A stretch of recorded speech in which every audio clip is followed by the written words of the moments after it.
Hello, I'm Liz, taking you through some of the things people are talking about and the stuff they are sharing around the world on Newsfeed today. The first big test for social distancing is about to hit. Let's stop pretending coronavirus is the great global equaliser. Everyone's baking their way through the lockdown. We'll show you how to make sure your bread doesn't fall flat. And a masterclass in how to make a dance music video from home.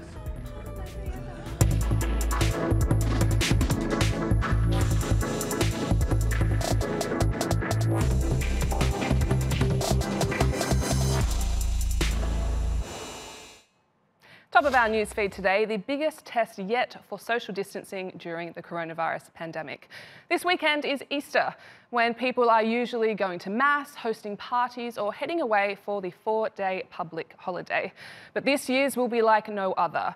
At least it better be, or all the progress that countries have made to flatten the curve could be wasted.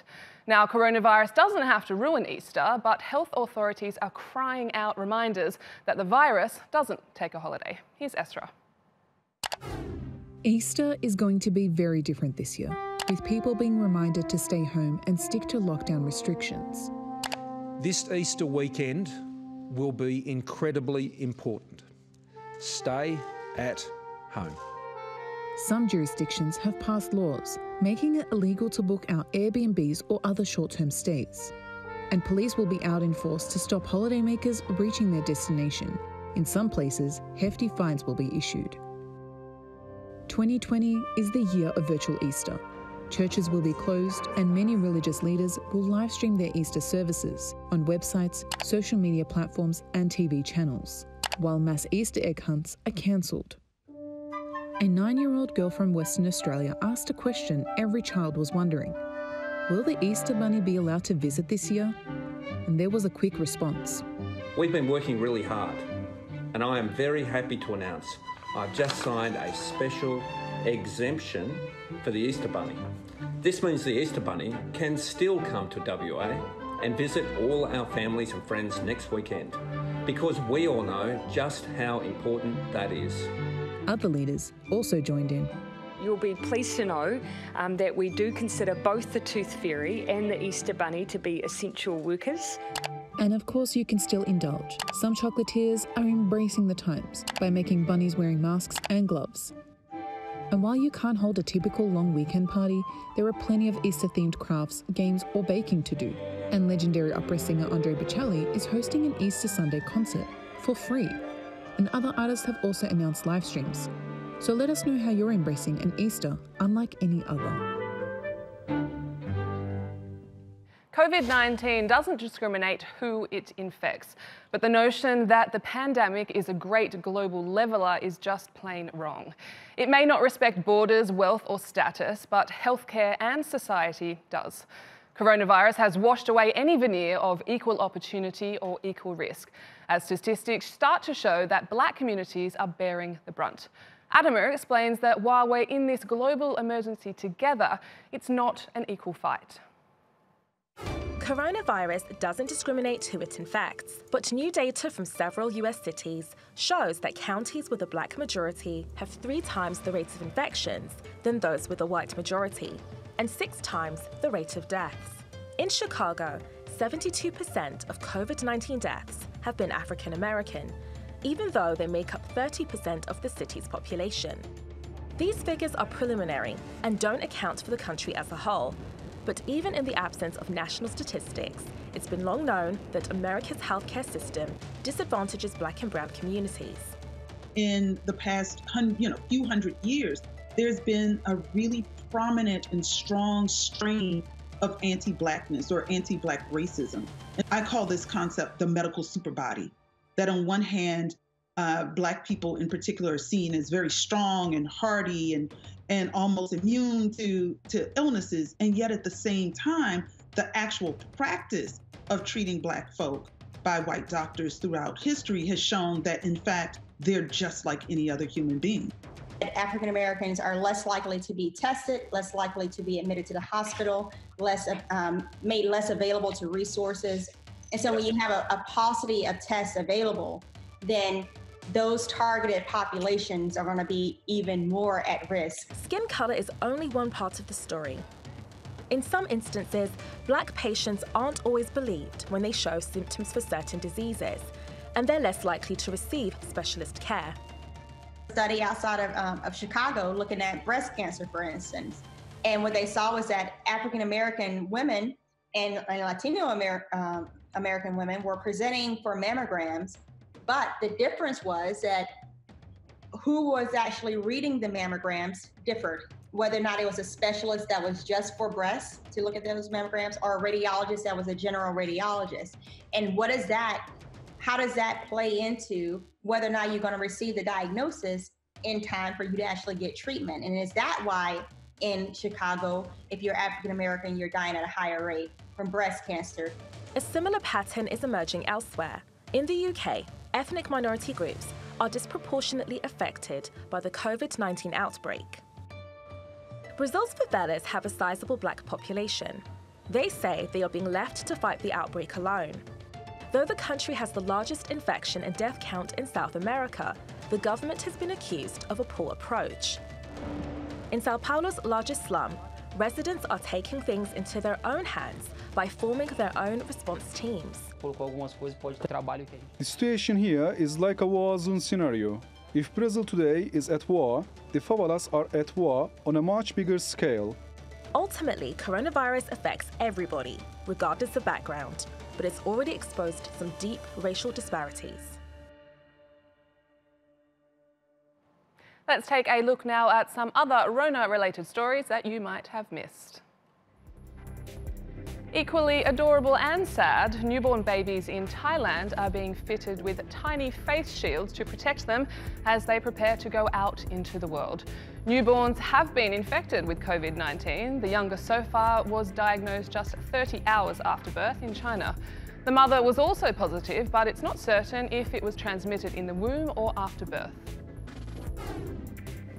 Pets can provide so much stress relief in lockdown, so why not give back to them? An artistic couple in London made a teeny tiny art gallery for their gerbils named Pandoro and Tiramisu. As you can see, they curated the exhibition to suit the gerbils by recreating famous masterpieces. The gerbils were pretty enthusiastic, but they ignored art gallery etiquette.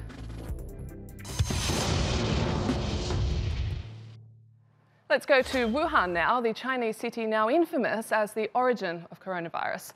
Some 11 million people there have been sealed off from the outside world since January 23rd, an unprecedented effort to contain the outbreak. The lockdown is now being lifted and life is beginning to return to some kind of new normal. We spoke with Ethiopian student Hanok Anamariam, who has to wait a little longer to leave.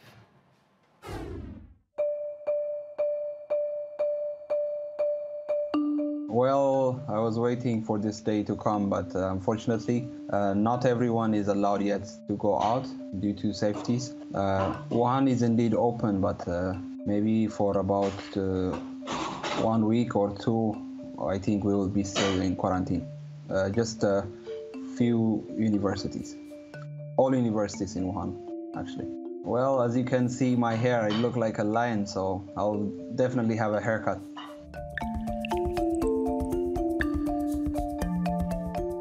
At first, it was kind of a new experience, so it was a bit stressing and very tiresome, boring. But then it felt like a lifestyle, like there's nothing we can do about it, so we just have to live our lives. So we were doing normal things like exercise, read books, watch a lot of movies, and especially eat too much, do cooking. I try not to be alone. I try to call my friends, communicate back home with my family. I try to help the school volunteer to give groceries for students in campus.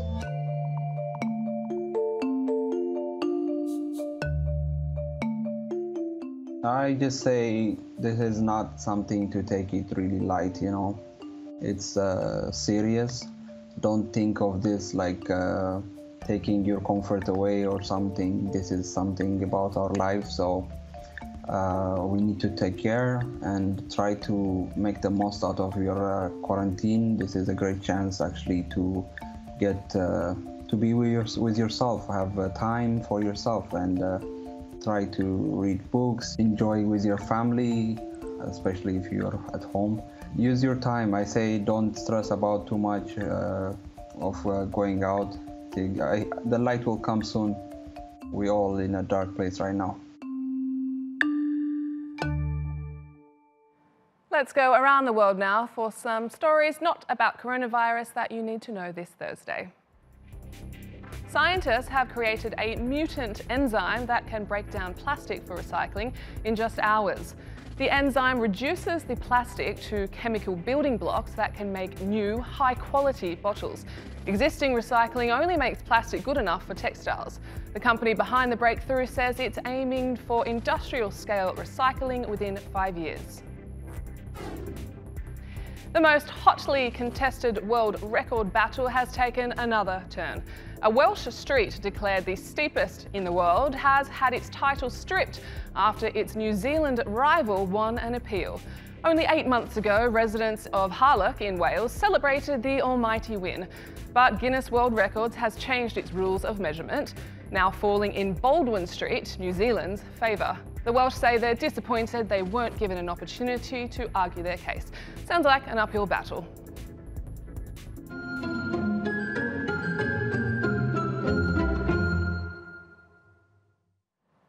Lockdown is a rollercoaster ride of emotions and stages. There's the periods of motivation and self-betterment, often followed by TV food binges or wallowing. And if you've been on social media, which of course you have, for hours of endless scrolling, there's also the bread baking stage. If you haven't hit it yet, don't worry, it is coming. Irva shows us how to. Hey everyone, I'm Irva. I'm at home self-isolating for who knows how many days now. And making sourdough bread is something a lot of people have been doing, and so I decided to give it a go myself. We start with 500 grams of flour. Add some yeast and 10 grams of sugar and 10 grams of salt and 25 milliliters of olive oil. Then pour 300 milliliters of warm water into the mix. Not boiling water, just warm water. Start kneading. And knead. And knead. And knead some more for about 20 minutes. Cover the dough with plastic wrap. Leave it in warm place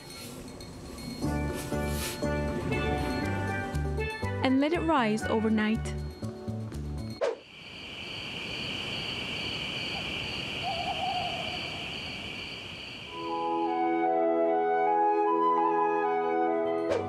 In the morning, shape the dough and let it rest for another 30 minutes. At this point, you can add some sesame or sunflower seeds. Then bake it for 30 minutes at 180 Celsius. Don't be impatient like me and wait till it cools. Slice and eat it. Afiyet olsun. I mean, it looks good, but the newsfeed team is still very impatiently waiting to taste test. Now, last up, people are finding all kinds of ways to keep their creative projects going while at home. Check out the amazing choreography of a band called Thou and the Get Down and Stay Down, who pulled together this new music video.